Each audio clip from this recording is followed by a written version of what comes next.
বিশ্ববাজারে আর্জেন্টিনার গরুর মাংসের চাহিদা বাড়ছে।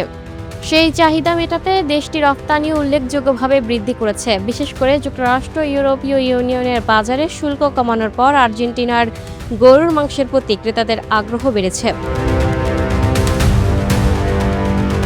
আন্তর্জাতিক বাজারের চাহিদা পূরণে খামারগুলোতে গরুকে ভুট্টা ও সয়াবিন ভিত্তিক উচ্চ পুষ্টির খাদ্য খাওয়ানো হচ্ছে, যাতে দ্রুত ওজন বাড়ানো যায়। আগে যেখানে ৩০০ কেজি ওজনেই গরু রপ্তানির জন্য প্রস্তুত করা হতো, এখন কয়েক মাস বেশি খামারে রেখে ওজন ৫৫০ কেজি পর্যন্ত বাড়ানো হচ্ছে। এতে প্রতি গরু থেকে রপ্তানি আয়ও বাড়ছে।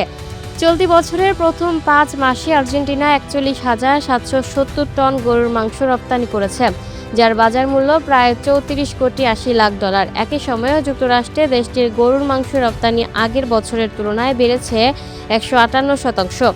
বর্তমানে আর্জেন্টিনার উৎপাদিত গরুর মাংসের প্রায় ৩০% বিদেশে রপ্তানি করা হয়। বিশ্লেষকদের ধারণা, নতুন বাণিজ্য চুক্তি ও বৈশ্বিক চাহিদা অব্যাহত থাকলে আগামী কয়েক বছরের মধ্যে এই হার বেড়ে ৪০% পৌঁছাতে পারে।